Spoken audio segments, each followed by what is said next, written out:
Here we go. We're live. What's up, everybody? My name is Luke Thomas. Camera's up in my grill. There we are. My name is Luke Thomas. This is the live chat. I'm back. I've been gone for 3 weeks. I've been on vacation. I haven't even been in the country. But I'm back now to do this live chat for you, for me, for the entire mixed martial arts community. Welcome. We'll do this for about 1.5 hours. And best place to get your questions in, or your comments, or your challenges, your bitches, your gripes, your smart-ass remarks. That's going to be on MMAfighting.com. There's a post dedicated to this. That's the best place to get them in. If you're on YouTube, try to go there. If you're on Twitter, I will respond if you use the hashtag #ChatRappers. But the best place is on MMAfighting.com. Today on the docket, lots to talk about, obviously. UFC 178 is this weekend. Yesterday, the Nevada Athletic Commission hearing with Jon Jones-Daniel Cormier, Mayweather, and of course, basically the end of the career of Wanderlei Silva, at least the end of the career, anywhere where there's regulated territory. And a whole lot more from what I missed. Thiago Silva, Anthony Johnson, a couple of UFC Fight Pass shows, a bunch of stuff. A bunch of stuff happened while I was gone. I am happy to be back, and I'm happy to talk about all of it. Obviously, comments on MMA Fighting that turn green get the most attention. If you're watching this now, either live or whenever you see this space, or you hear my voice, be sure to share it on social media. Put a link on from Stitcher, if you're on iTunes, if you're on YouTube. Let folks know. Tweet it out, Facebook it, Pinterest it, Instagram it, whatever you can do to help spread the word, because your voice is as important as mine. Collectively, we make this bigger than it can be. So I am happy to be back. I appreciate it very much. I was in Istanbul, Turkey for about 10 days. It was a weird and wonderful place. I was ready to come back when it was over, though, because Istanbul is crazy busy. It's like a city of 11 million people, and there's millions of tourists at any one point. So it is always busy, always buzzing, and that can get to be a little much, even though it's a wonderful place to visit. I recommend it. Lots of ISIS jokes. I don't know why you would make those, because Istanbul is on the other side of the country from Syria, as a European city, although half of it is in Asia, I suppose. But no, I was not under threat of ISIS. I did not join ISIS. I did not recommend joining ISIS. It is only there. I was only there for vacation. Got my mug today, in case my wife is watching. And of course, you know what this is. Gross, huh? Let's do this, though. Let's crack this open. Get this bad boy going, huh? All right. Oh, real quickly, before I finish here, these announcements, one thing I wanted to tell you was I did a lot of thinking about the future of this chat while I was on vacation, and what I'm absolutely committed to doing. And you know I've kept my word. It took me a little while to get it going, but I finally did it. You guys wanted this on iTunes, and I put it there. You wanted it on Stitcher, and I put it there, and various other podcasting platforms, be it Podkicker or whatever the case may be. And I got a better microphone and stuff. Some of you have made some other complaints. The video camera is kind of static. What about some intro music? Can you record in a better quality? And the answer to all those questions is yes, and yes, we will. I'm absolutely committed to doing that. We're going to get a better recording quality, although the mic is very good, but we're going to record on a higher quality on the MP3 that we upload. We're going to have multiple camera angles. We're going to have intro music. I have to do all these things myself, so I got to figure it out a little bit, but it's going to happen. And if you're an expert out there, and some of you have already reached out to me about it, if you're an expert out there in that kind of video streaming technology or how to record properly or all those things, email me, luke.thomas@sbnation.com, okay? But it's a promise to you, it's going to happen, and you're going to enjoy it. My goal is to get all that done before the end of the year. Multiple camera angles, higher recording quality, intro music, those kinds of things. Okay? Sweet. Let's begin. What is it with the heavyweights that they're able to fight into their late 30s and early 40s? Is it because the heavyweight division isn't too dependent on speed, or are there other factors as well? If you look at the top 15, they're all above 30, excluding Stefan Struve. Why isn't there younger heavyweights getting into the game? Is it because they're drafted into other sports? Any other factors? Again, any kind of these questions about the way in which a division is affected and built and developed and grown and manicured is going to have a variety of explanations. Certainly, the fact that heavyweights thin generally, that these guys are in their teens and 20s, recruited into other sports that are more lucrative and more popular, is going to be one explanation. But I think, more realistically, if you've ever seen someone train who is at 135 pounds and then seen someone train at 235 pounds, the need for the kind of explosiveness and, as you mentioned, speed and really more than that, durability, not so much in taking punishment, although that's important, but physical durability, being able to train 3 times a day for 6 days a week and going and going and going. It's a much higher premium placed at the lower weight classes because they don't have things like power, because their opponents won't gas in the way that guys at heavyweight will. So if you're like Roy Nelson, if you're like Mark Hunt, and they're very good fighters, I don't mean this in a disparaging way at all, they can get by on their power a little bit. They don't have to be able to scramble like Justin Scoggins or Dustin Ortiz for 3 rounds. It's not a way in which heavyweights compete, at least not the way in which heavyweights compete at this era of mixed martial arts. They don't have that kind of physical premium placed on them because they have other things that carry the day. I do think, though, if you have those things, like Cain Velasquez, you certainly have a competitive advantage, but they're hard to find. So what do they always say? Power's the last thing to go. Arguably, power is extremely important in MMA, especially relative to boxing. And it's also more important at heavyweight than, say, bantamweight, which is to say if you have it at bantamweight, you have a huge advantage, but it's rare. You have to have a lot of other things there to succeed. Your current champ now takes several rounds to knock guys out. He doesn't have that one punch just put you on your ass power that somebody like Mark Hunt or Roy Nelson or Junior Dos Santos or other guys like that have. So that's probably why they're able to use their physical gifts longer, because those physical gifts aren't required on, the engine pumping like this all the time, and you need that at the lower weight classes badly, man. And you see that not just in MMA, you see it in jiu-jitsu too now, or even in wrestling, which is to say, not that I don't know. I don't know that there's any age breakdown of like amateur wrestling as it goes by weight classes, but I just mean from like anecdotal evidence from what I've seen. When you watch guys train in the wrestling room or you watch people roll in the jiu-jitsu room, the matches between lighter weight guys, man, they're really all over the place. You can go look at, who was it? I could be wrong about this. Maybe Caio Bruno Malfacine. Just wild back and forth. You don't really get that. You get a little of that with Boucher and Rodolfo Vieira, but not really. It's a little more compact, slow, and those kinds of things carry into physical longevity a little bit easier. Someone says, I think it has to do with not cutting weight. Certainly that could be a factor as well. They don't constantly drain their bodies. Again, it's going to be a variety of explanations.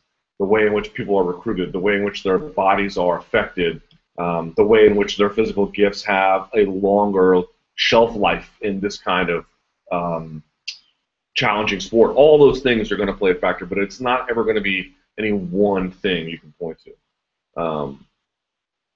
Someone also says the speed issue helps a lot. Corey Braderman says the speed issue helps as well. There's a dearth of talents of people like Congo, 39, Nogueira, 38, Mir, 35, Baratonov, 34, although all those guys are on the decline. Arlovsky, 35, which is a bit of an interesting issue. Nelson, 38, and so on, who are really all that phenomenal, are still relevant in the top 20, 15, 10. Also, yes, if you're 230-plus a legit athlete, there's a real chance with football, basketball, or some other sport as a child. All of these are great. Someone says heavies are less reliant on speed, agility, and quickness reactions. That's true. And then someone says also age also comes from the fact that heavyweights in combat sports generally aren't easily replaced. Most people at that weight are obese, not athletic. So if many of them are already going into other sports, the old don't get picked off by the young. As you get lower in weight, you have more athletes to choose from. That is until you hit a line like 125, maybe. All right, someone says, with all the talk of UFC pay-per-view buys, are non-cable buys considered? I'm a cord cutter and have ordered pay-per-views via my Roku. I'm just curious as to how much of an impact this has. I would like to verify that. I do believe if you paid full premium price for it, no matter the format, you count, because that's actually purchasing a pay-per-view. I could be wrong about that, but I'm pretty sure that's correct.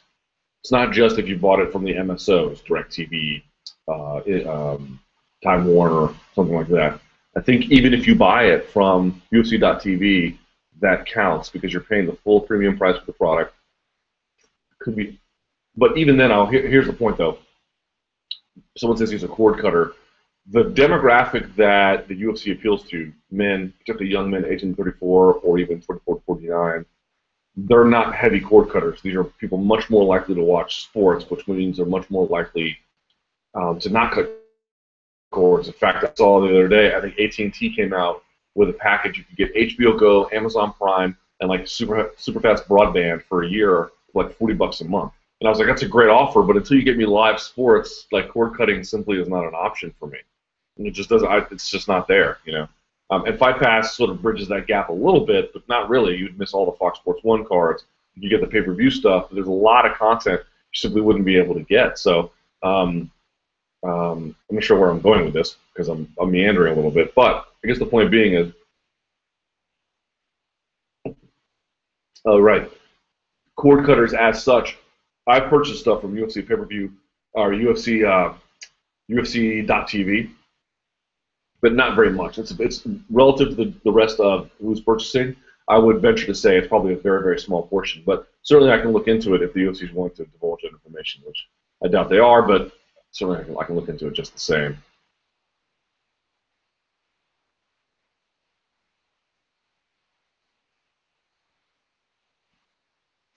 There seems to be a divide of people who assume guilt and don't in domestic violence cases. Oh, here we go. This ought to be good, right? Both sides guilt the other, and it leads to an endless debate that actually doesn't address the overall issue. That said, the case of Anthony Johnson can be viewed two ways. There's been inconsistency to how the allegations were reported and the evidence that is said to exist hasn't been presented. The other way is when there's smoke, there's fire. Also, because of gender inequality issues in the U.S., cases often go unreported. I'm curious as to your stance on what should be done with Johnson if no evidence presents itself. No one wants another Thiago. Great question. An important one, just to say. Let me just say as a general rule to men out there, because we took this topic on the SiriusXM Fight Club on Monday and had some very curious calls. And some of them sort of centered on the fact that, like, well, we don't know what the evidence is against Johnson. You know, it's unfair that what's happening to him because any woman can just go out there and make claims and you can ruin someone's life, at least temporarily, if not permanently. And I would submit to you that that's just a load of BS. It's force S to the nth degree. Men of the world, listen to me now. You ready for this? You want to avoid trouble like this? Find a nice, normal woman, which is, by the way, the overwhelming majority of them, and don't hit her. And you will most likely, and by that I mean 99.9%, have no problems. Yes, there are evil people in the world. Yes, there are some people who are disturbed and will make accusations against you, and they will bring trouble to your doorstep even when you don't deserve it. So it's, from a statistical standpoint, those things happen. But it's unbelievably rare. Okay? It's super rare. I had it happen to somebody I knew one time, and I've met a lot of women. And even then, the case was a little murky. It's real simple to stay out of trouble. Find a nice, normal woman. Don't hit her, and you will never have to worry about this from a statistical standpoint. I'm sure there are counterexamples. There will always be. But people worried about like this at any point, a woman can go to the authorities and drag you into court or jail is just a paranoid fantasy among partial misogynists. It's really not the case. Okay? Sort of. Now, as it relates to Anthony Johnson, here's what I would say. Listen, if he's innocent, he'll get his chance. If this woman is reporting things falsely and it's proven to be that case, I hope she suffers under the most tremendous penalty of the law. And I really do believe that. I feel like if you bring charges against somebody in a false way, in a malicious way, in a way to damage them, strictly for the sake of damaging them, irrespective of actual fault, you deserve to be prosecuted to the highest degree that the law can prosecute you, because you're a terrible person. But the UFC is in a very different position. It's not about whether or not they value women in a particular way, although that should be, I'm not saying it's irrelevant, but it's not the most pressing consideration here. The biggest one is we don't know what the truth is with Anthony Johnson. Eventually we will find out. And it sucks if he is innocent that he has to suffer in the interim. However, if he is guilty of the things to which he is accused, the UFC puts him out there as if to say, well, listen, innocent until proven guilty, it would be a horrible look if he actually is found guilty and they let him compete the whole time. The UFC is doing the right thing by indefinitely suspending him, not cutting him, letting this process play out, because they have to protect their brand. They have to protect their letters. If he is found guilty or made to look bad even through some sort of process of innocence, and he is attached to their brand and had competed the whole time, that is a disastrous look for them. a disastrous. And this whole idea, well, he hasn't been found guilty of anything, that's the case for everybody who's arrested. You're always innocent until proven guilty. That's irrelevant. It's irrelevant. It's not about whether he is actually guilty or innocent. It's about letting the process play out and protecting themselves by distancing themselves in the interim, which is exactly what they did. It was exactly the right call. I think they completely botched the Thiago Silva situation, but they're getting this one right. I feel for Anthony Johnson if he's innocent. It's unfortunate this thing has happened to him if he's innocent. But if he's not, and the UFC went ahead and pretended like it didn't exist and booked him for fights, that would be fairly substantial damage to the brand, one which they are currently not in a position to absorb. Because I think the UFC made the right move. The indefinite suspension gives the UFC time to think on it, see whether any new evidence may emerge. They messed up with Thiago, deciding way too quick to bring him back. They took it slow on this one, and rightly so. Certainly, I could not endorse that anymore. A prudent, thoughtful take that doesn't go too far in cutting him, but doesn't allow him to compete and creates a distance between Johnson and the brand is exactly what they have to do, and is exactly what they did, and it is exactly the right move to make. One says, I didn't get a chance to see anything. Thoughts on Chris Honeycutt and his performance last weekend? If you guys saw them, I was on, as you know, I was gone. I did not get a chance to see it. I'm looking forward to seeing it. I saw the result that he won, but I didn't visually take a look at it. This is a long one. Thoughts on Wanderlei's career? No doubt that Wanderlei Silva is one of the most entertaining fighters of all time, but does the fact that he ran from a drug test make you look differently on his career? You know what's funny is you had all those commissioners grandstanding yesterday like running from a test is worse than failing a test. I'm not so sure that it is, and nor was it explained why that it was. They just sort of said it was over and over emphatically as if it was self-evidentiary, and I don't know, or self-evident I should say, and I don't know why that's the case. But whatever, assuming that they believe that. His career is interesting, man. You know, I've talked about it on this chat before in a different way, which is to say, getting into the fight game, you come in, especially these elite guys, and certainly Wanderlei Silva has been elite for a very long time, they come in full of vinegar and piss, man, and they make a roar. And but you leave on a stretcher, man. You leave having the young ones chew you to pieces. It's very, very hard to exit the game in a glorious way. George St. Pierre has come about as close as anybody in our lifetime, and even he, I thought, lost that Hendricks fight. You know, but he still retained his title, bowed out, and had strong sympathy and adoration for his career and for him still. So that's one of the better ways I've seen it, but that was hardly, textbook. Wanderlei, you know, it's funny. So my point being is, the end of his career seems largely, although he had indicated injuries played a part, and there's no doubt that that has to be true, but I guess I would say, hold on, so let's keep checking here. Hold on. I would say that even though the end of his career is administrative, it still proves that exiting the fight game by hook or by crook is very difficult to do well. And then he put up that, I only watched that video yesterday, or Monday.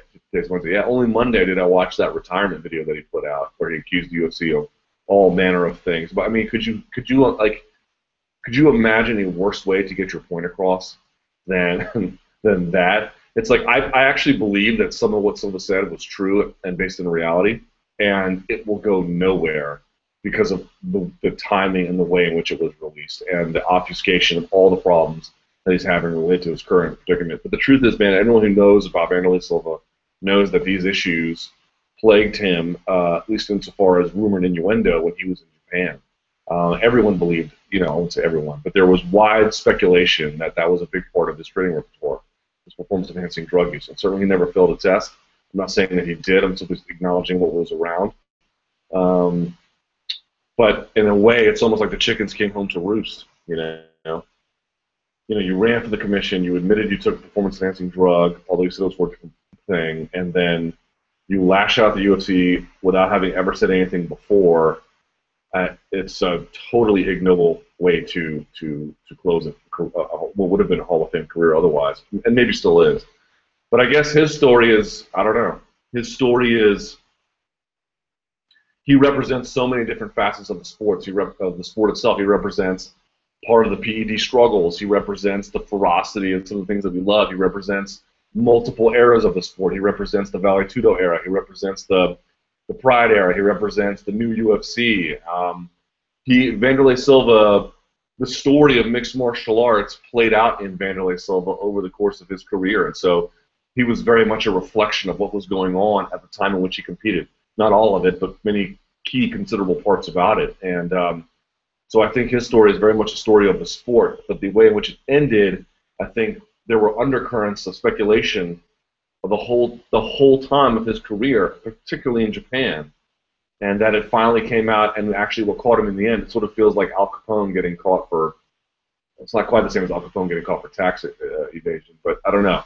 That the things that something that he had never been caught by, but may have always been a part of his experience, or at least a long part of his experience, ultimately is what caught him in the end.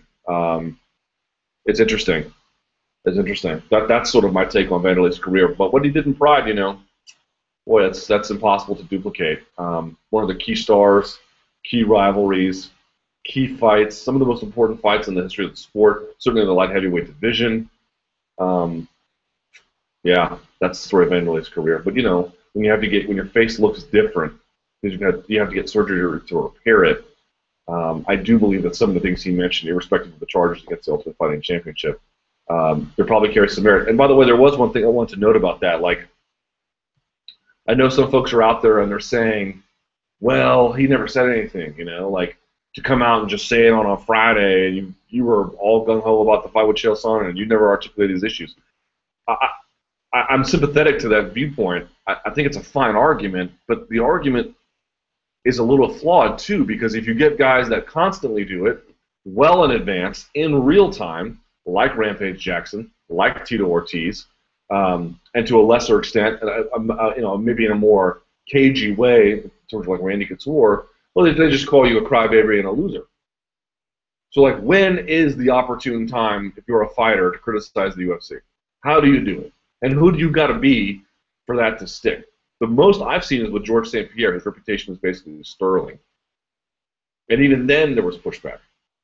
So this idea that, well, Wanderlei never said anything, I agree with you. That makes accepting whatever he said very, very difficult, especially on the heels of this terrible fall from grace that he's experiencing. I would not question that at all. But the argument that, well, he never said anything is belied by the fact that when you do say things in advance, in real time, you're still dismissed. So there's a little bit of a problem there in terms of how grievances against the Ultimate Fighting Championship are received by the fan base and by others. And, I mean, you know, you want to talk about a way to not make an impact. That's the way to do it, Wanderlei. Someone says, running is worse than failing because running from a test is a direct attack on the authority of the commission. So is taking a drug. They tell you you can't do it. Taking one is giving them the finger. All of them are a attempt to subvert the regulations by which they put before you. And I suppose if you submit to the test, you know, that's slightly more committed to the process. But even then, not if you've taken masking agents like many of these guys have. All of it is subversion. Someone says, just wanted to hop in and say that I'm happy to be called Donk again, told to stay frosty. That's what I'm here for. Thank you for joining me. Heavyweight division. The heavyweight division is a fun mess right now with no clear-cut hierarchy of contenders. Do you think who do you think will be next? Who do you think will be next in line? Miocic, probably. I definitely think Miocic, if he beats Junior Dos Santos, will be put up. If he wins against JDS, 100%. Does Mark Hunt need one more, or do you think he'd be justified to give him a title shot already? Definitely needs one more, but I can understand if the UFC is shorthanded, they can make that work. Would Struve be right there with a good performance? No. With his health issues and his layoff, they're going to want to see a body of work that he puts together before they move in that direction. Has a win over Overeem lost its worth over the last 2 years? Oh, has it ever? Has it ever? My God.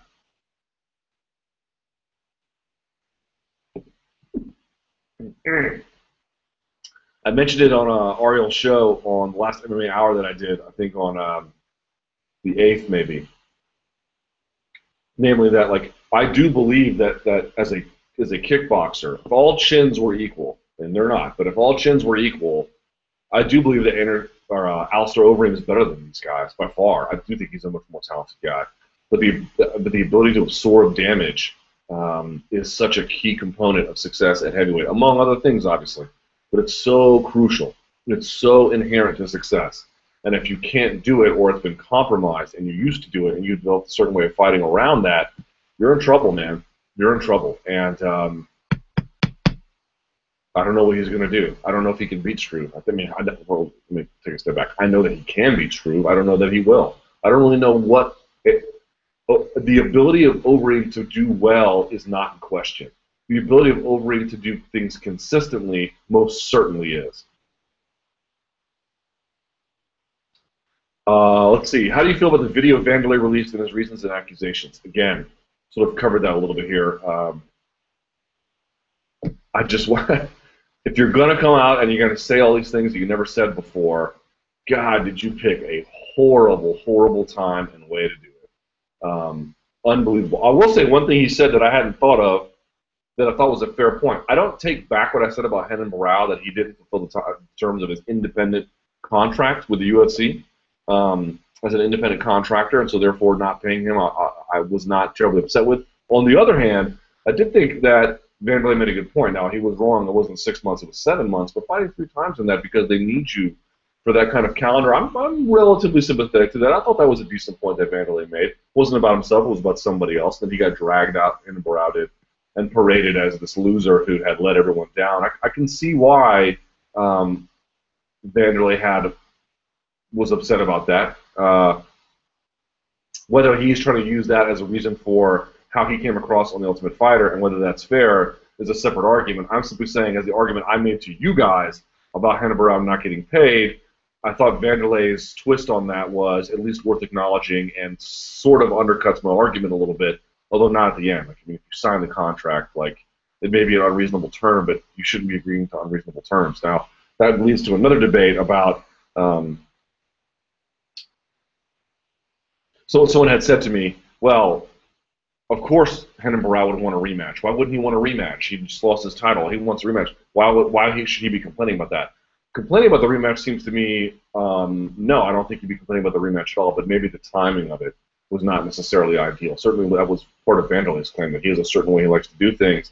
I would say that someone of that caliber and that age had probably earned the right to have things like that on his schedule. Remember, with the UFC, the train is always leaving the station, and yet they have so many guys on roster. I think so I read only 25% fight 3 times or more a year. The rest don't. And I'm betting that the 25%, although they didn't get a chance to go this far, but if you're popular, they need you more often, especially in this year when you've got Wyman injured, Velasquez injured, Pettis injured, and Jones injured, and everything else. You know, they need you out there constantly. That is a difficult thing to do. It's a very, very difficult thing to do. So, but, you know, as it relates to Wanderlei making the argument, it's just like, oh my God. Also, how do you feel about his fine and lifetime ban? Fine, I have no issue with. Lifetime ban, I guess. I don't really care. I understand you don't avoid a test. With the amount of times Chael has cheated and been caught, does it not make sense to ban him as well, or Belfort? That's the other thing. What is worse, running from a test or going before the commission, failing a test or having issues with them anyway, and then going back and doing it again in an even more flagrant way? All of that is giving the finger to the commission. I don't sort of see one as more materially a bigger issue than the other. Remember, the Nevada Athletic Commission will always grandstand when it counts and when it matters to them. You had Mayweather going in there being like, we were smoking fake pot, and that scene you saw was totally edited for TV, which, by the way, throwing Showtime completely under the bus, which I thought was hilarious. And then making up this cockamamie, ridiculous excuse. I mean, yes, I'm sure some of that was edited for a dramatic effect. I'm sure all of it was true, or a key chunk of it. And he's going in there and just saying it's all fake. And they're going there, well, Mr. Mayweather, you've certainly acquitted yourself nicely. Coincidentally, you have 2 more fights you intend to fulfill for your Golden Boy, or I should say your Mayweather Promotions, a Showtime contract. That brings Vegas a lot of money when you compete at the MGM Grand. So we're going to say, you know what? Thank you so much for your candor and willingness to come before this commission and say such illuminating, exculpatory things. God bless you. Have a nice day. Now, you two pushing each other on a stage, we're also not going to railroad your fight, but we're going to make it look like we're real mad at you. Ah, yes, but this 38-year-old man who has formally retired from fighting, yeah, we're going to ban you from competing because it doesn't cost us anything to do that. They will always grandstand when they can, and when they can't, they won't, because they are in the service of the state. That is who they serve, the governor.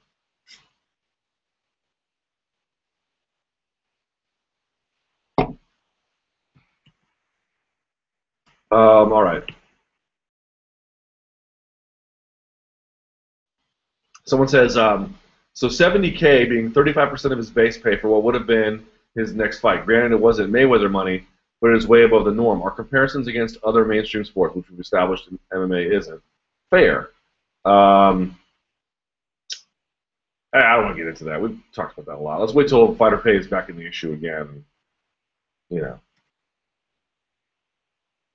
whatever. Someone says, KJ Gould, in fact, said it seems that Wanderlei's punishment seems inconsistent a little bit versus the comparative wrist smacking they giving Vitor Belfort, who's a much worse documented offender. Yeah, you mean to tell me, you know, you're going in there telling a bunch of, at best, strained truths, crying, you know, crying in front of the commission after you've already popped positive one time?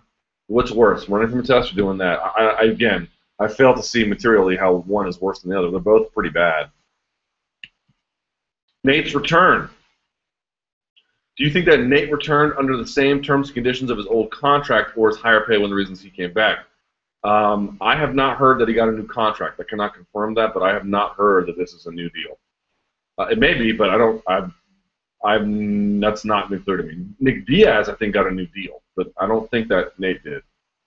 But don't hold me to that. Or is higher pay one of the reasons he can't? Or is Rafael dos Anjos too much too soon? No, I think that's probably the right kind of fight that he wants. High-level contender, on a roll. Guy just beat Ben Henderson. If you can beat him, you can do a lot of things. So I think it's exactly the kind of opponent that Nate Diaz would get up for. Not, you know, some guy between 5 and 10. He wants guys between 1 and 3. Well, does Lorenzo has already confirmed that the contract hasn't been altered whatsoever? Yeah. There you go. Which I believe, actually. Unfortunately. I guess at some point he just gave up, you know. Again, my stand on Diaz was that if he was willing to accept these terms, and by those I don't mean the terms of the contract, I mean the terms of not competing, then that was a stand that that there's nothing wrong with that inherently. Like, it's arguing, well, he should fight. Well, if he doesn't want to under those conditions, even if you sign him and thought they were made in bad faith, he shouldn't have to. But, you know, I guess he didn't care that much in the end. You make up the Cormier-Jones community service hours. Cormier gets half the amount of community service as Jones, 20 hours.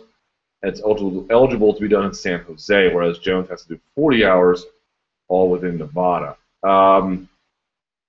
Yeah, well, I don't think it's great. Yeah, here's John Nash. Contract hasn't been changed at all, and he didn't get a bonus, bump, or any other discretionary locker room bonus. There you go. So, you know, if you're going to make a stand, I certainly understand that, and I, you know, quote-unquote support you in a sense, but, you know, what was he going to do, I guess? All right. So for Jones, yeah, that was interesting.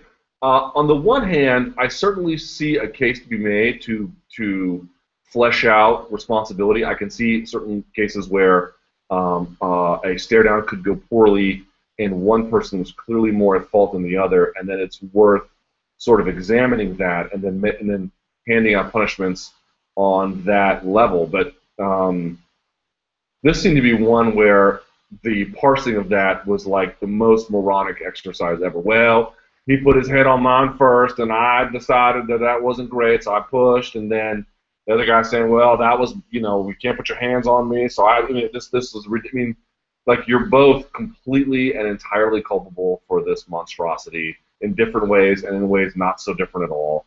Trying to parse it out as like, well, what is the value of putting your forehead on mine versus a push versus pushing Schaller out of the way? it's just ridiculous. Like, they both probably deserved an even amount of punishment. Maybe Jones slightly more, but I don't even think so. To me, it's basically 50-50. Cormier has pushed opponents in the past. Pat Cummins, one of them. I like both guys, but, I just thought that exercise was like, oh, my God. Like, can we please get over this already? Just fine him, give the community service. It will affect Jones a little bit, right, because he has to do this during his camp. So if I were him, I'd just knock it out right away. I'd find it something to do super quick, do it now, and then go back and then train, find a way to train in Las Vegas, bring the people with you, and figure it out, man, because I would not put that off at all. Or, or maybe do it at the very end as part of like your media tour on Fight Week or something, right? But, yeah, it's certainly a competitive advantage for Daniel Cormier at a very minimum.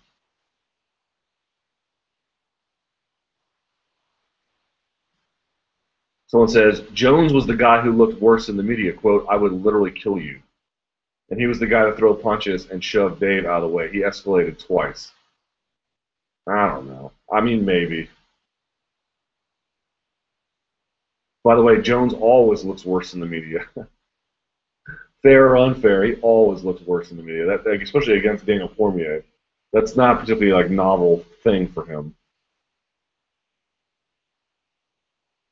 But whatever. I just thought it was like, well, what does it mean to put your hands on someone? And we've got history, and it was heated. And what did you say on your Fox Sports thing? It's like, oh, my God. The Nevada Athletic Commission is like the worst. It's like the worst DMV in the world, man. It's like, this is what you got to do to get your license. Ugh. Can you imagine going to the DMV? Did you clean your car the last time you had one? Did you pick your sister up from school like you promised, Mr. Thomas? Can I just take this driving test and then be done here? Or are you going to moralize and lecture me like old people do?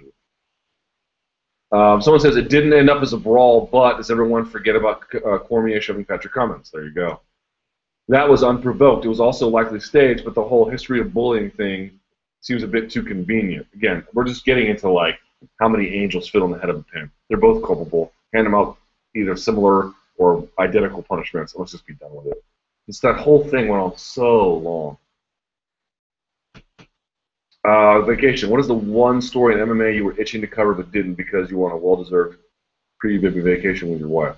Question. That Thiago Silva thing. Boy, was that mishandled. I mean, whoa, was that mishandled.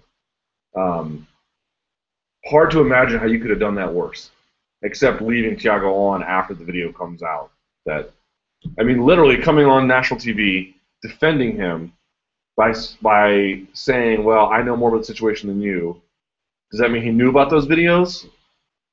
I can't imagine that he did, because if he did, then he wouldn't have said that, I would imagine. But you're bragging that you know more than everyone else, but yet there's a whole other side of the story that you don't, that is in no way exculpatory. In fact, it's damning.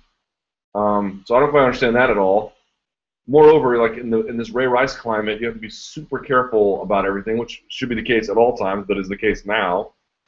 And bringing him back, you don't really need him on your roster. I mean, I suppose that, like, you do if you have all these shows, but you don't otherwise need him. He's not like, St. Pierre or a Silva or something.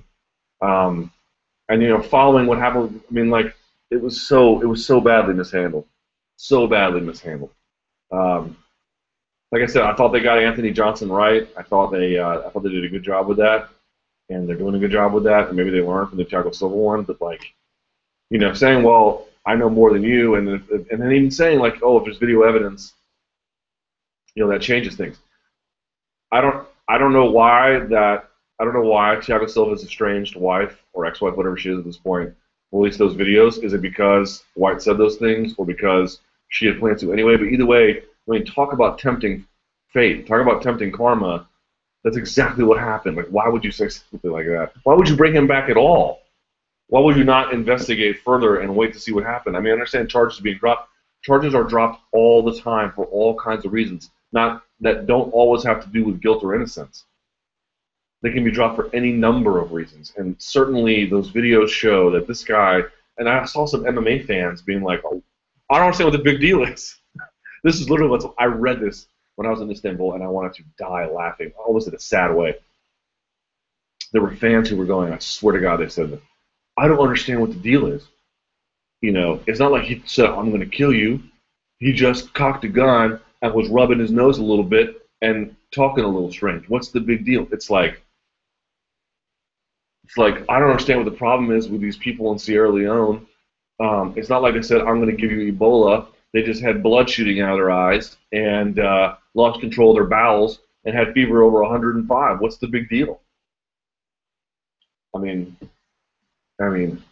you know, how obtuse do you have to be to say something like that? I understand what the big. Well, you know, it wasn't like he had a gun in her mouth, or you know, it wasn't like he was hanging her over a balcony like Suge Knight and Vanilla Ice trying to get her to sign over a record deal. I mean, one of the all-time low points in MMA fandom right there, if you ask me. Just cluelessness, absolute cluelessness. But anyway, they did the right thing ultimately. The video came out to the surprise of apparently a legion of MMA fans who don't understand why those videos could be problematic in the media. In the incidents of War Machine and Ray Rice, maybe that might be a liability for you if you run a billion-dollar organization and there's video of one of your light heavyweights who appears to be in some form or another intoxicated or feeling the euphoric effects of drugs while holding a firearm and speaking gibberish at best. I mean, maybe, I'm just thinking the long term here, MMA fans, maybe that wouldn't be the best decision in the world to keep him on after those videos surfaced. But bringing him back at all just seemed terribly unnecessary. All right. UFC 178 title shots. In your eyes, what do the following fighters have to do this weekend to earn a title shot immediately following their 178 fight? Earn a finish, dominate 3 rounds, win in any fashion. Okay, let's go down the list here. 1, Dominick Cruz. I think 2 things have to happen with Dominick Cruz. First of all, he's got to win in not just a dominant way, but he needs to look mobile. He needs to have that signature footwork where he's charging in, charging out, changing angles, getting Mizugaki confused, picking them apart. I don't even think he needs a finish so long as Mizugaki just looks completely outclassed. On top of that, that itself is not enough. But if he can, or it might be enough, but I think what would really seal the deal is if he has a performance like that, finish would be nice, but more importantly, that mobility, that level change, that mixing enough, that trunk movement that Cruz is really known for. And then on top of that, get on the mic and then calling out TJ Dillashaw, getting on the mic and saying, I never lost that title. It's mine now. You're keeping a war from me, TJ Dillashaw. This is our chance. So a lobbying campaign to match you with a performance. I think those 2 things will do that. But if he wins nicely and then comes out and says, you know, whatever's next for me, I'll just blah, blah, blah, blah. Or he wins okay and then goes in the lobbying campaign, I don't know. I feel like he really has to have that 1-2 punch to seal the deal. Cat Zingano.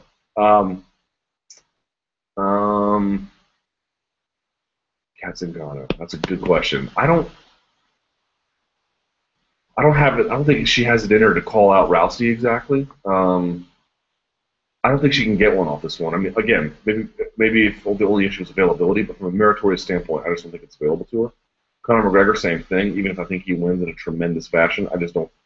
Until you beat one of those like hard-nosed wrestlers, you know. I know Lamas has a fight coming up, but if he was available, fighting Lamas to me would be a much more telling kind of thing. And Eddie Alvarez, putting away Don Cerrone, who's on a hell of a streak, I think that'll do it. You know, with all the sort of intrigue about how he looks and UFC debut and all the other kind of stuff, I think just putting away Cerrone would be enough because I don't think he needs to get on the microphone. Different in this particular case than Dominick Cruz.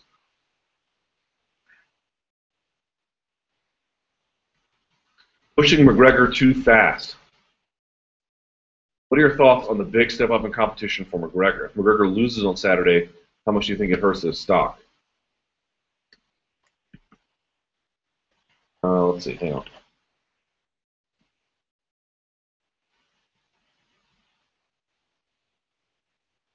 Wait. Hang on. Hang on, y'all. I'm a one-man band here.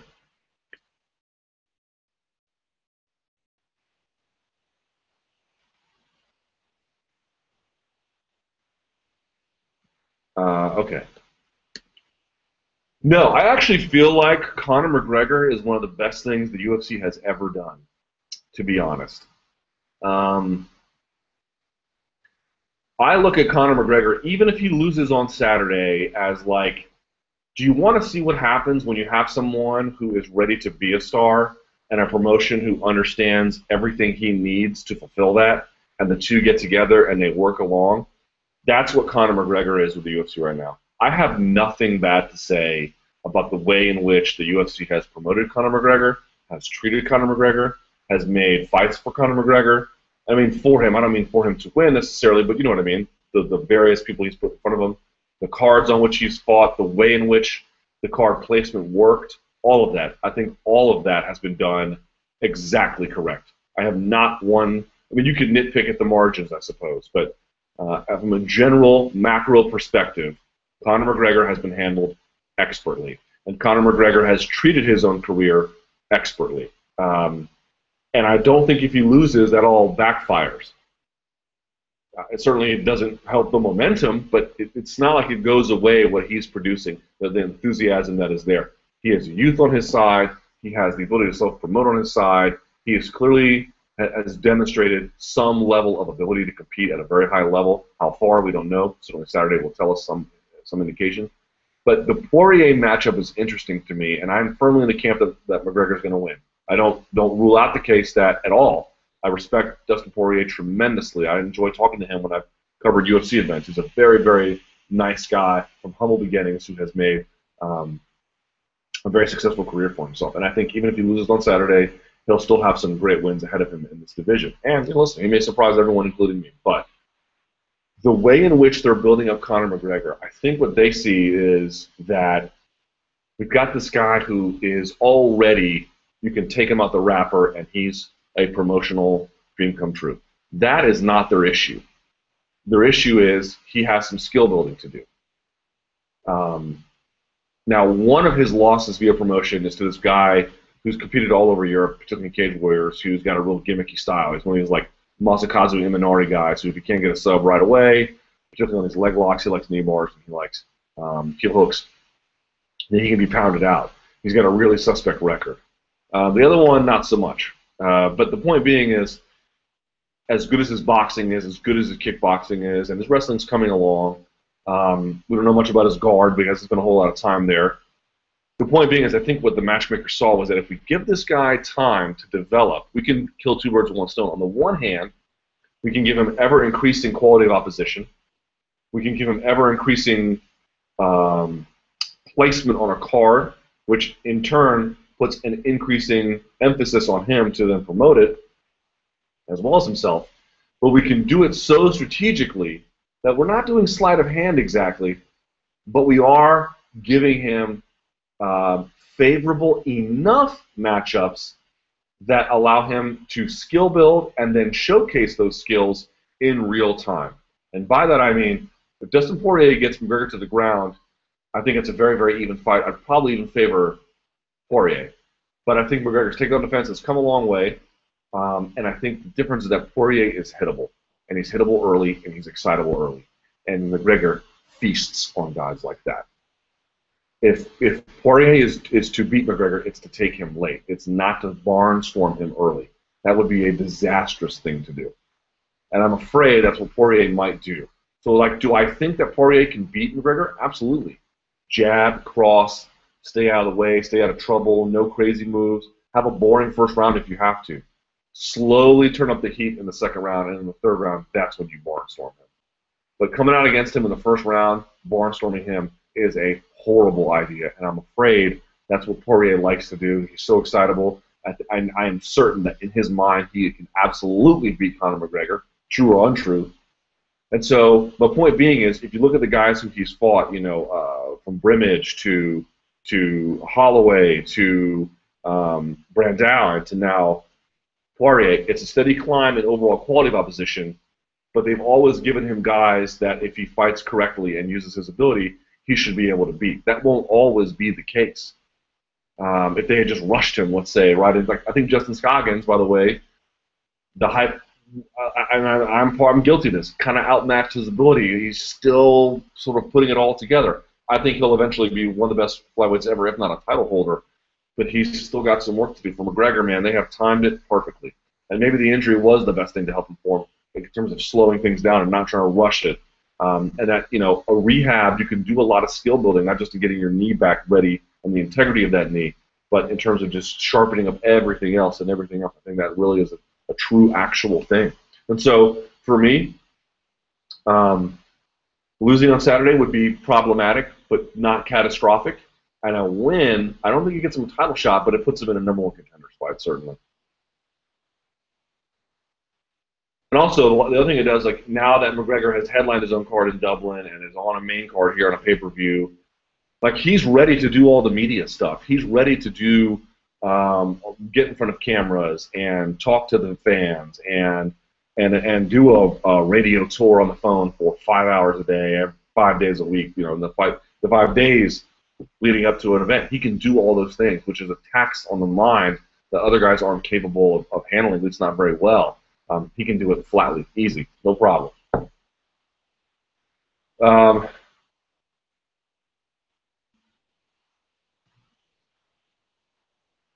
Could there be a non-disclosure clause in Nate's contract not allowing Nate to publicize if it is better? Anything's possible, but I don't know. Let's see.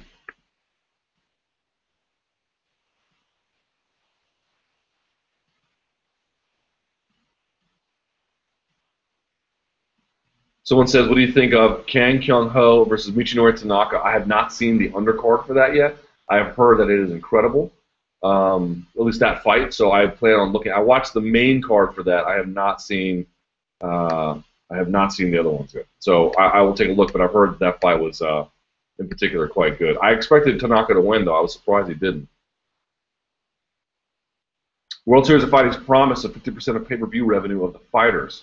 It seems good at first, but are they just giving the fighters 50% of the money made from pay-per-view buys alone, or are they including the gate, the merchandise, and the night, and the ad money of the night as well? First of all, I'll believe they go to pay-per-view when I see it, #1.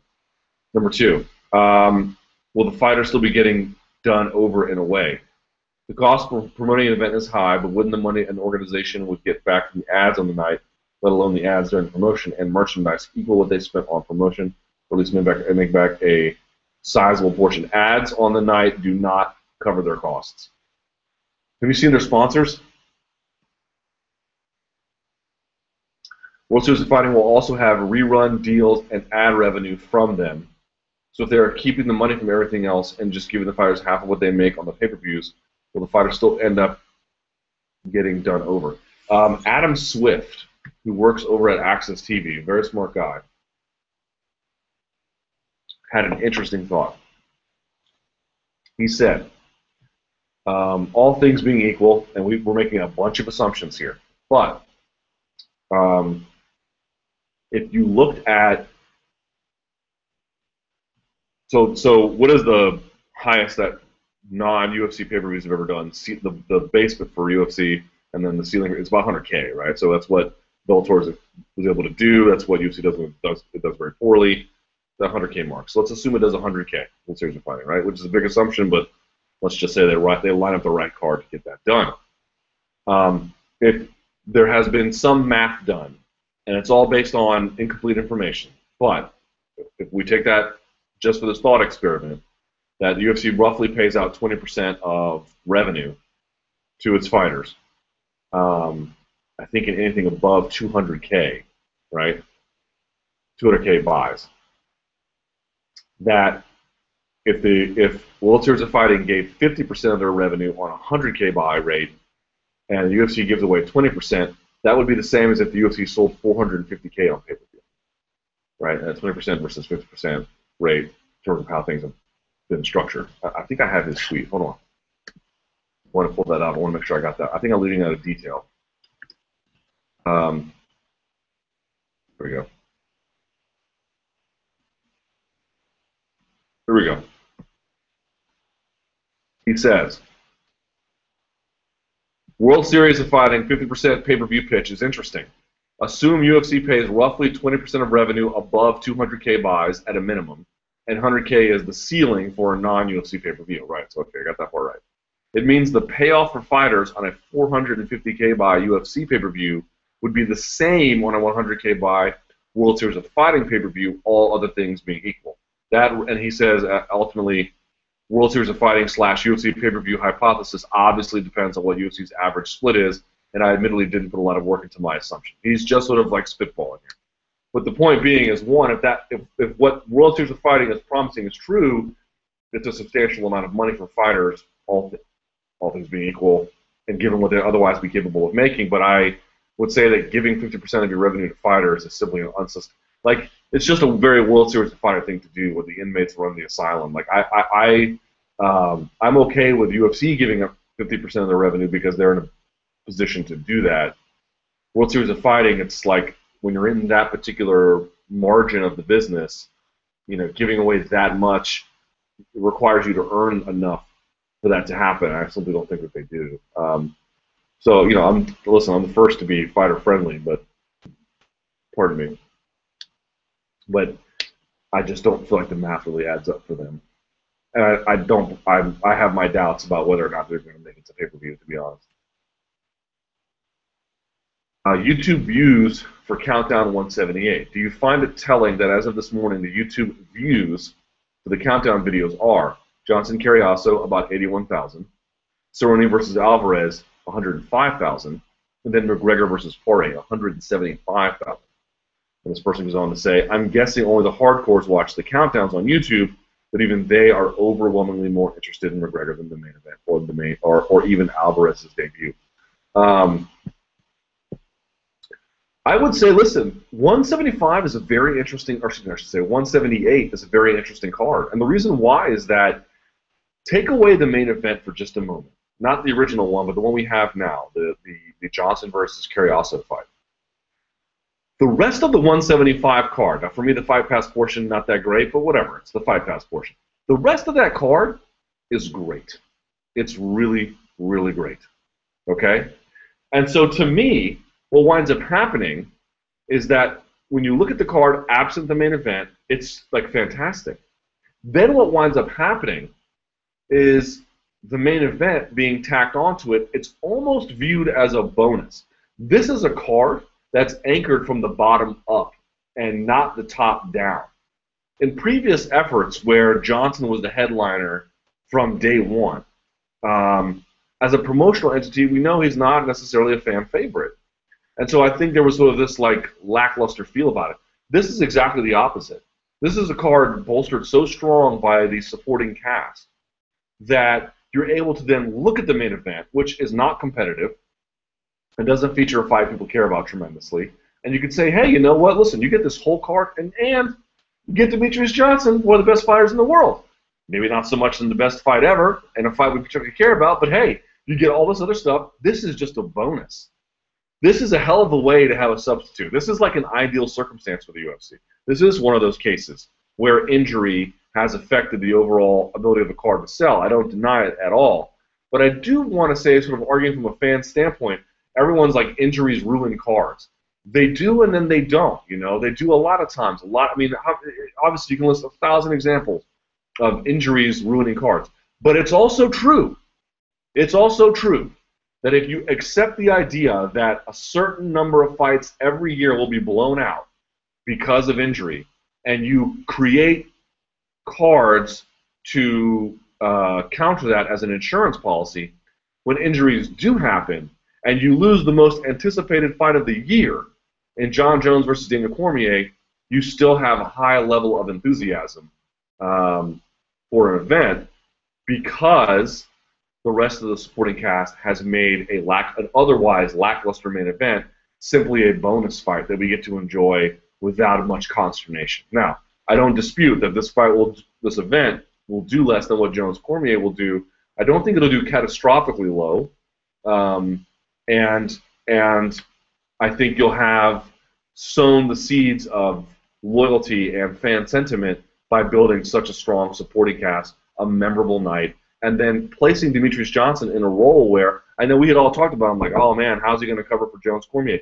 The truth is he can't. But if he gets out of the way a little bit, lets the rest of that show do the talking for him, like McGregor-Poirier, like Alvarez-Cerrone, and many other fights, Dominic Cruz, the return of Kat Zingano, a bunch of things, Yoel Romero, Tim Kennedy, then he gets to ride along a little bit rather than being the guy who's sort of leading the charge and letting fans say, oh, I'm disappointed. It's a much better way for things to go and prove that injuries, they can affect cards. There's no doubt about it that it will, but was the card ruined because of an injury? No, it was not. You see Robbie Lawler as being more or less competitive in the Hendricks rematch. I wonder about that. On the one hand, my inclination is to say yes. On the other hand, I do wonder how much the bicep injury affected Hendricks the first time. I thought the Hendricks that fought St. Pierre looked much better, crisper, more aggressive than the one who fought Lawler. Even though the one who fought Lawler was still aggressive and had a consistent level of output, I don't know. I haven't thought much about it. I know that the fight has now been pushed forward to December 6th at UFC 181, but it's a good question. It's a good question. I certainly feel like Robbie, he's such a boxer, you know. I feel like he does need to mix it up a little bit, though. And I thought he was getting torn up in the clinch. I wonder, that's not necessarily Hendricks' strong suit. It's, you know, a lankier frame like Matt Brown, evidence that you can do things with it. That's not really Hendricks' frame, but I wonder if he saw something there that he can implement. Someone says, notably defending leg kicks. That's a great way to go forward as well. But also, I think he was a little bit counterpunching with. I mean, he wasn't, but there were times when he was counterpunching where he should have been going forward. Let's see. Michelle Waterston. Luke, what do you think of her last performance, and do you think she's a star in the making? UFC is certainly pushing her that way. I thought she looked great. She fought a totally outmatched opponent, but I am confident that she is as good as is advertised. Certainly would like to see more. She was absolutely, I mean, just abusing Ultimata. Just, I mean, in a horrible way. But she's certainly she's the one the UFC is trying to spotlight. Which is interesting. Like, the PR effort for Invicta has basically been taken over by UFC. Like, they're the ones. I don't get Invicta press releases anymore. I get, well, I do, I should say, but I get them from the UFC, which I think, you know, can only help them. But it's an interesting thing that's happening there. Like, I mean, Invicta basically exists to make sure that, I mean, it exists on its own terms. I don't want to be demeaning in a way, but certainly it's impossible to separate the idea that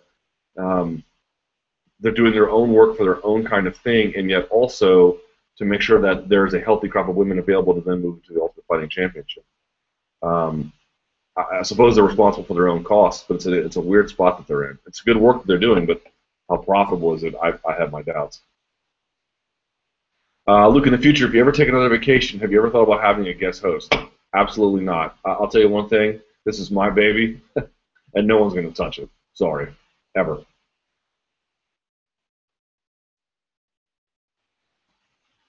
Let's see. UFC on Fox 13 in Phoenix. How awesome is this card for you? How could it not deliver a great night of fights? Well, any card is capable of failure or greatness. That in and of itself is not unique. But let me pull. I haven't looked up. I think it's the one with JDS and what you call it. Miocic. Yes, it is. Let's see. Let's see. So you have in the main event Dos Santos Miocic. Great. Overeem Struve. That should be interesting. Diaz Dos Anjos. Amazing. Mitrione Gonzaga. That should be short. Formiga versus Moraga is good. Varner Dover. It's okay. Bronson Herman. It's okay. Ellenberger. Joe Ellenberger. Barberena. Saunders and Riggs. God, it's a Bellator fight. And then Entwistle and Burchak. Yeah, it's a great card. It's a great card. Let's hope it stays in place. Top 20. So, Luke, what about this whole Felice Herrick thing? I bet you're loving the season antics. Ha. I think I was excited about the season. The fights will probably be good, but come on, what kind of load of trash? Your thoughts on it so far? I'm a little bit in disagreement with everybody. Hold on, my wife just.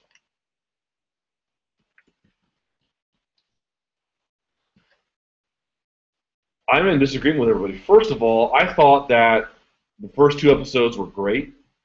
Number one, everyone has. I was surprised as you about the ratings, although then again maybe not. You know, But whatever. Couple takeaways that I had from Fox, Tough 20. Number one, I thought the way in which they told the story of the division was expert. I give them high marks for that. It is immediately apparent that when you have better talent, are we not noticing that the fights are much better? You got Random Marcos in the third round hitting a lateral drop on Tisha Torres. Overtime round. I almost blew out of my chair. I thought that was so ballsy. A sacrifice throw which almost failed, and she got it. And she got it and used it to win the round. And I had Torres pegged basically to go very far in that tournament. Moreover, structuring it like a tournament so that everyone knows who everyone is fighting. This is one of those cases. This is like Bjorn Rebney. I don't know that he had any influence on this necessarily, directly or indirectly, but this is what he keyed in on with tournaments. This is not happening over one day. There'll be injuries and stuff, and that's problematic. But when you're trying to get something going in the beginning, settling sort of a lack of clarity there, really launching things promotionally, a tournament in mixed martial arts makes a hell of a lot of sense. And if you can do it in a structured way, and then also sort of marry some reality television with it, boy, isn't that a little bit compelling? My wife watched the whole thing with me. She loved it from beginning to end. The fights were infinitely higher quality. I couldn't believe it. I understand that, like, this is a very, very unique season in that regard because these are the best people in the world versus wannabes who are desperately trying to make it. But you want to talk about, like, finally, this is the ultimate fight I've been waiting for. This is the tweak I've been waiting for years ago.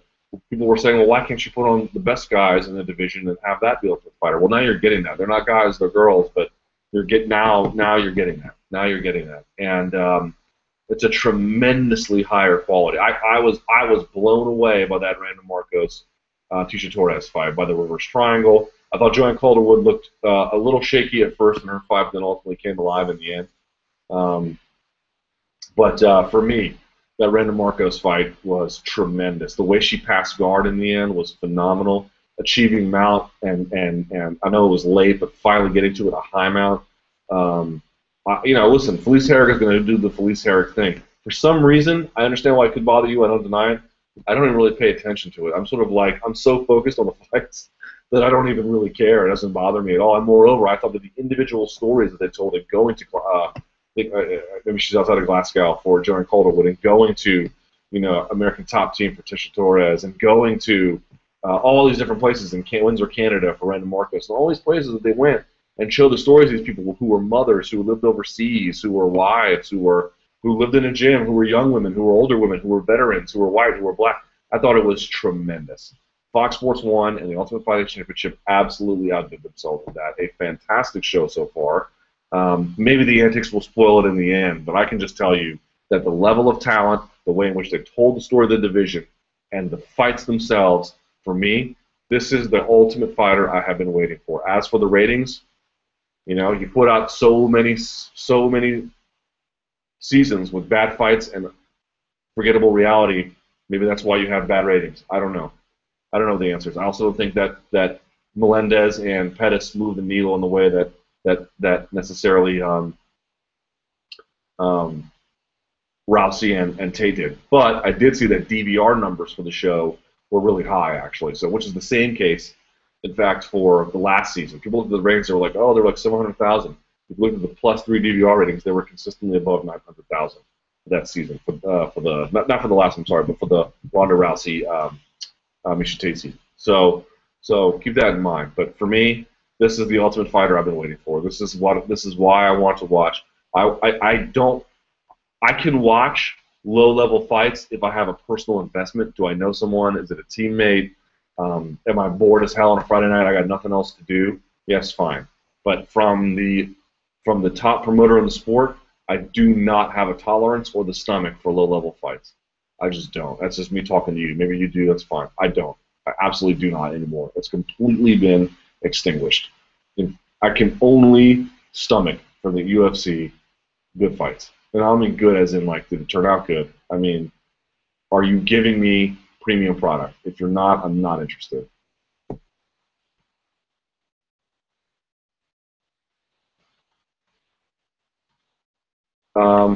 Someone says Frankie just says he has a fight. We don't know if it's against Cub or the date, but that should be on its way. Mark Hunt, title contender. Would you give Mark Hunt or much of a chance in a rematch with Barnett? Yes, I would. I didn't think Roy Nelson's takedown attempts were all that great, but I would. Yes, I would. But I also would give Hunt, God, what's the word? How do you say that Hunt is a completely different fighter, and yet you're not sold on the idea that he's top 3 in the division? How do you decide? What do you call him? What is the word for that? I mean, I can say those words to you, but is there an encapsulating word for that? Gatekeeper's not right, because that's not what he is. He's sort of in transition. I don't know. I think Mark Hunt can beat anybody except the top 2 guys in the division, that being JDS and Velasquez. I don't know that he will beat everyone else in the division besides those 2 guys, but I think he can. So sure, I think he can beat Josh Barnett. And if he does, at that point, you give him a title shot. And I like the fact that Mark Hunt sort of wants to go back and avenge a loss because he feels like he's a different fighter now, because he is a different fighter now. This isn't the guy who fought in Pride at all. This isn't even the guy who fought Sean McCorkle. This is a completely different guy. So Mark Hunt is a warrior, man. He's a warrior. See, this is how you want Mark Hunt to get a title shot? This is how you do it. You don't put a hashtag rally for Mark Hunt. No, please stop. It's just not, it's craziness. He should have a resume so good that you're like, that's the dude. And even skeptics and curmudgeonly D-bags like me say, you know what? That's the dude. And if he beats Barnett, that's the dude. Even though I know Barnett has his own issues after getting walloped by Travis Brown, but I just mean beating that kind of caliber, given the state of the division, things aren't so clear, especially if Miocic loses. Sure, man, sure.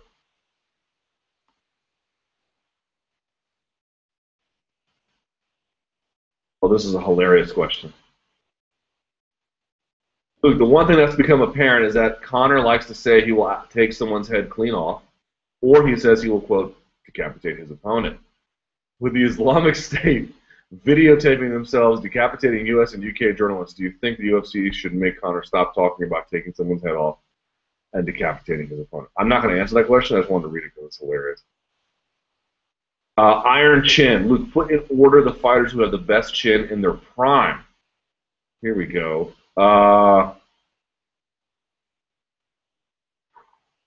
Boy, that's a good one. So let's see. Man, that's tough. In their prime.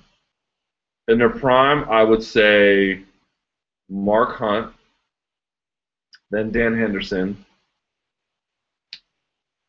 and this is all debatable, of course. Mark Hunt, Dan Henderson, Chris Lee, and Roy Nelson. Although maybe you could substitute those 2 out. But I would go Hunt, Henderson, and the other 2 are kind of interchangeable.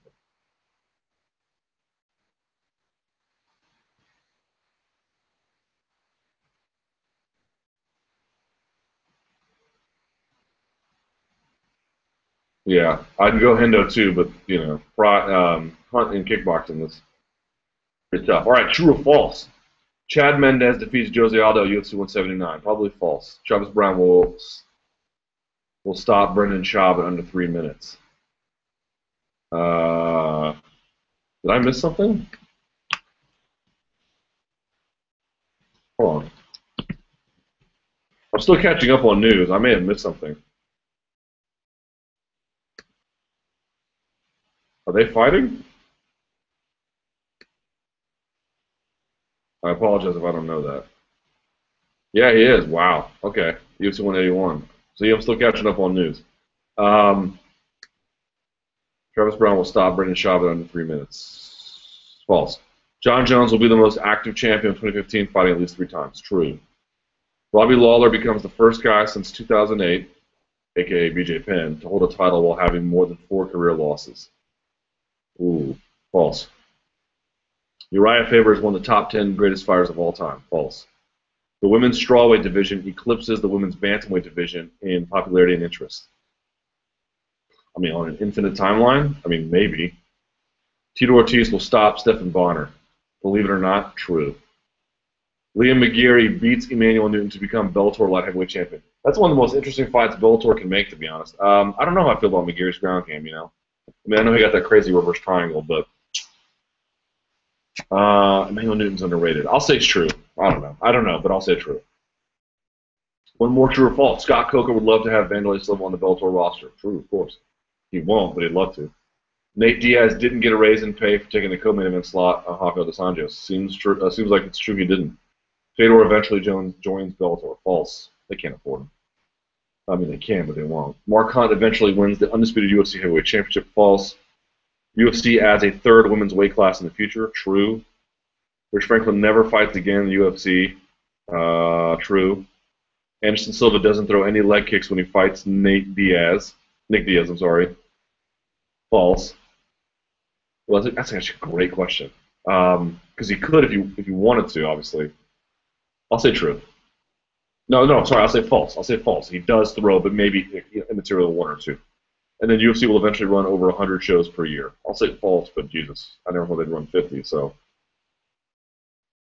What do you think of Mayweather's performance against Maidana? Also, what do you think about the boxing Cold War seemingly winding down now? I don't know if I call it winding down. It's heating up in a different way, but yeah, first of all, I told you that fight was going to be crap. It was, and I can't believe anybody paid for that nonsense. What a completely irrelevant fight. Like, we're talking about a guy in Mayweather who is the king of in-round adjustments. If you don't beat Mayweather the first time, your chances of beating him the second time are infinitesimally less. You're not going to win the second time when you fight Mayweather. It's not going to happen for you, Jack. It was a total no. And everyone's like, this was the first time he came close to getting defeated. Like, you watched later rounds, it really wasn't that close. He kind of figured him out by the end. I thought the Cotto fight was, and even Cotto got dropped, but I thought the Cotto fight was much closer. Like, he roughed Mayweather up a little bit, against the ropes. And a stupid fight, didn't need to be made, totally non-competitive. I mean, maybe it did good numbers, but Mayweather, just a complete. I mean, I respect his media hustle and what he's done for himself in his career, but to me, it's a phony win. It doesn't mean hardly anything. I mean, a phony is. I mean, you beat Maidana, it's a good win, but it was a match that no one really needed to see. It was a fight that didn't need to get made. He's never going to fight Pacquiao, and it's just crazy. It's crazy.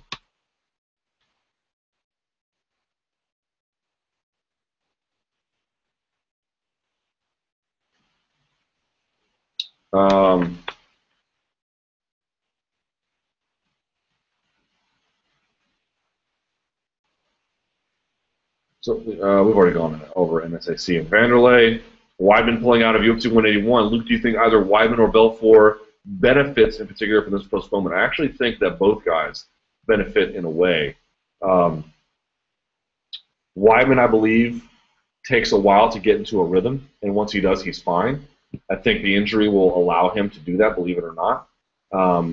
And with Belfort, I also think he'll have another chance to stay active, physically get fit, and make the kind of adjustments he needs to make. So I actually think you get a better fight out of it in the end.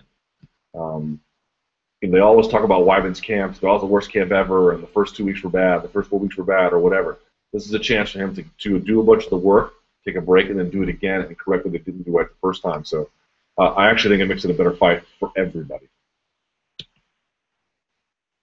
You've asked me why they're scared about ISIS in Turkey. Y'all know that the Syrian border is on the opposite end of the country of Istanbul, right? Like, they're not even closely. They're over 1,000 miles apart.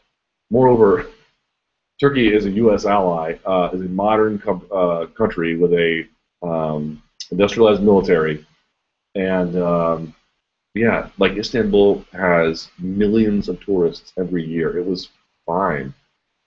I felt less safe in Bogota, Colombia, and even that made tremendous progress than I did Istanbul, Turkey. Crazy. Rate Connor's game. Conor McGregor has a multifaceted game. List from 1 to 6 what's best of McGregor. I'd go boxing 1, kickboxing 2, clinch 3, top game 4, wrestling 5, guard 6. Champion suffering injuries. It's been a bad year with injuries. Pettis, Velasquez, Hendricks, Aldo, Jones, and now Weidman again. Some of them, particularly Pettis, have been scrutinized for it. Should we just accept these injuries are bad luck and part of the fighting game, or are these guys training wrong and doing something else to get themselves injured?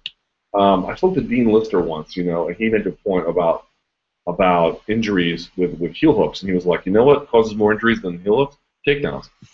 Takedowns cause more injuries. He's like, should we ban takedowns in wrestling practice? Should we ban takedowns when you're preparing for a no-gi tournament? No, like you have to do those things. And yeah, you can pull guard, but it's really not in wrestling you can't. And takedowns are part of it. So the point being is, I think on some level we just have to accept the idea that the occupational hazards of elite prize fighting bring about unfortunate inability to consistently have the people you want in the places you want at the times you want. It's just something we have to give up.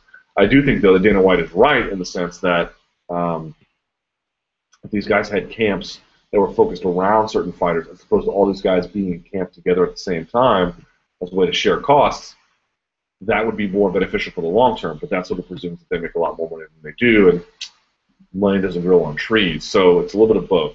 True or false? Conor will leapfrog Swanson and Edgar for a shot at the title after he beats Poirier. No. There will be 2 title fights between fighters from Team Alpha Male and Nova União in 2015. Let's say true. Daniel Cormier will get a Nike deal. No. Chandler will fight in the UFC. I don't know how to answer that one. I don't know. Wanderlei will fight again in another promotion. I'll say false. Dana will attribute the success of pay-per-view sales of 178 to Demetrius Johnson. True. Besides the flyweight champion, at least 2 fighters from the UFC, from UFC 178, will fight for the title of their next fight. Potentially. But probably not. There will be at least 1 brawl and a press conference in a weigh-in in 2015. I don't know about brawl, but there'll be some heated words exchanged.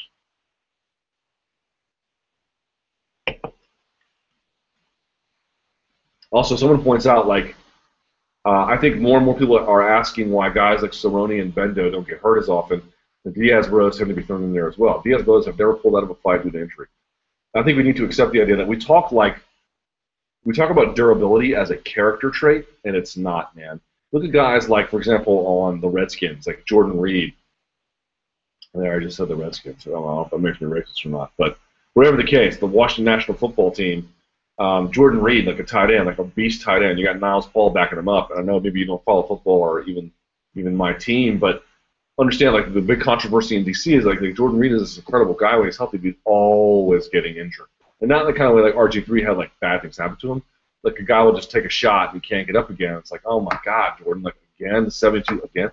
I honestly believe, I truly believe this, that I don't know what the medical explanation for it is, but it's a fact of medical science to me in my brain anyway, that some people's body and the construction of it, from the tendons to the tissue to the bones, they're just not able. I think, like, some people are smarter than others. Some people have different genetic components that bring out certain personality traits or whatever.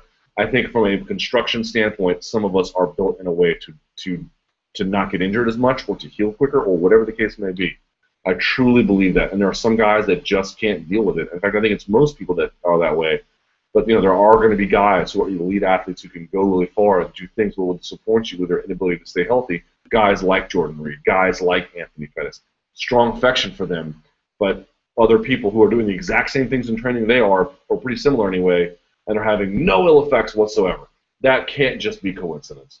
And it can't just be training, because the guys have been training for years and years with many different partners. They might have best practices on safety, but even then bad things happen. Guys twist the wrong way.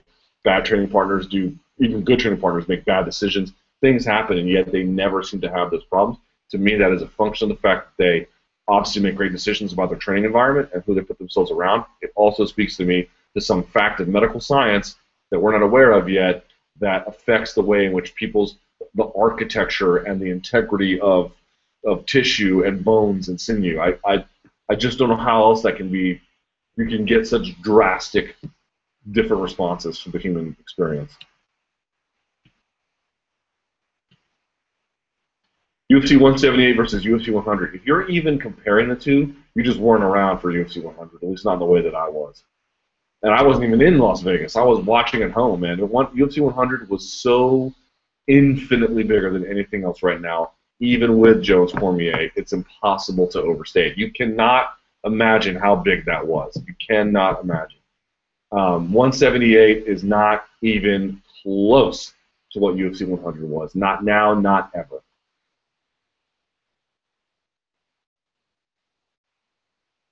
Which 2 women from top 20 do you think will get to fight for the belt on the show?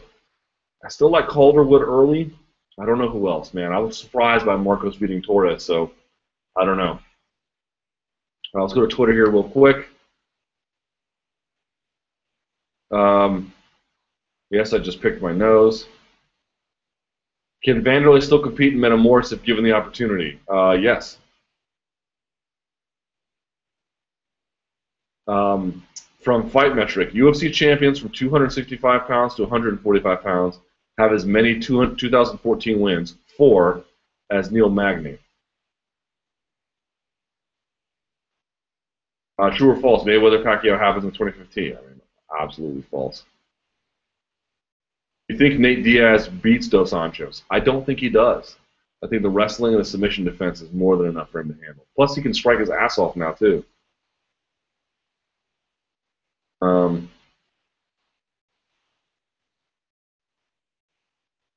Go. Jacare versus Mousasi card on Fox Sports 1. Was wondering what you thought of that card, particularly the Chiesa stoppage and the Scoggins-Moraga fight. Have not seen the Scoggins-Moraga fight. Chiesa stoppage was justified. Scoggins, I'm still a big believer in, and I love the small cage. People say they only like it for the smaller people. I like the small cage for all fighters. That's what you need to force action. That's what you need to get the kind of finishes that I think fans expect and the fight deserves, and that what we're accustomed to seeing. I think that I'll never forget that Cro Cop Eddie Sanchez fight when Cro Cop physically could not do anything to Sanchez.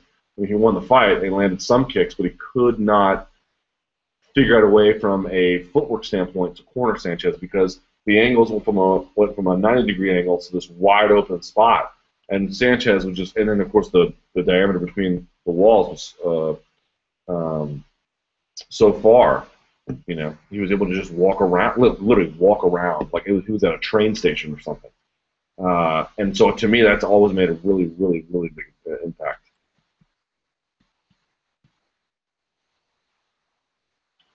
Tito Ortiz says the UFC blocked Bellator from running a show at the Honda Center, formerly the Pond, in Anaheim, California. Do you think Tito is telling the truth? Here's what I would say. It's not illegal for the UFC to call the Honda Center and say, listen, we've got a great partnership, we bring shows. We'll have to rethink that if you begin to accept bids from our rivals, or perceived rivals anyway. And that's not illegal. That's perfectly acceptable business for them to do. UFC is known for playing hardball, so is it true? I don't know. Tito Ortiz could be full of crap. I don't know. But would that be surprising? No.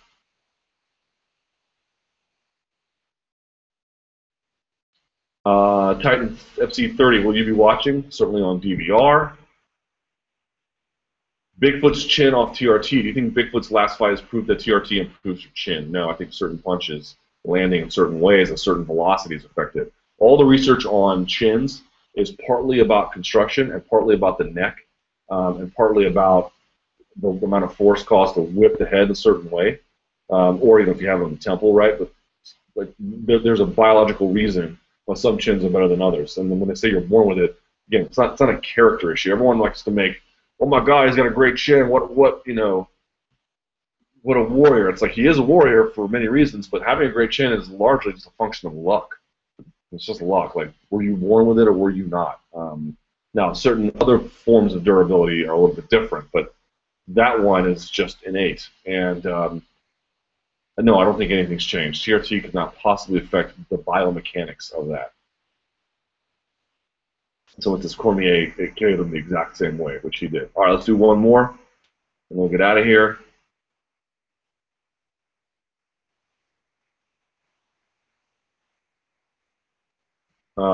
So this Khabib's English on UFC tonight was great. I didn't see it. Oh, last one. Jon Jones' Nike sponsorship. Jones said he lost his sponsorship due to the brawl. Sam Kaplan recently applied on Twitter that it was more likely because of the looming UFC apparel deal. Thoughts? Well, yeah.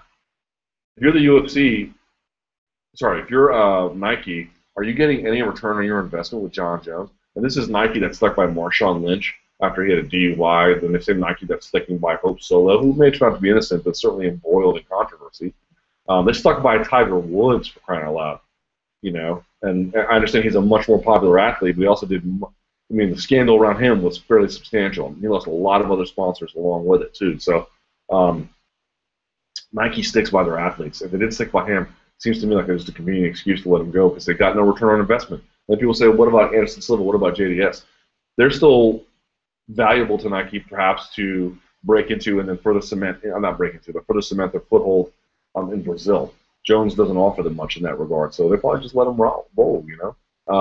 But do I personally believe it comes from the brawl? Not even a little bit. I mean, it may have been the final impetus to make that happen, but do I think that like Nike was like totally pleased with Jon one day, the brawl happens, the next day they're like horrified? Not on your life. All right. Let's see. We got to get out of here. Just want to say to everybody, thank you for watching. I certainly appreciate it. I mentioned we're going to get better recording, better video. It's coming, so stay tuned. Subscribe on iTunes. Leave a nice review. Subscribe on Stitcher for your mobile app and on SoundCloud, whatever works for you. All the links are on the MMA Fighting post. Thank you so much. I'm back. Chat will be on next week and the week after that, the week after that, the week after that. We're back in business, guys. Thanks to you. I feel so much better after my vacation, and I'm ready to do this thing. 178 coverage coming your way all weekend long. See you guys next week. Peace. Oh, stay frosty.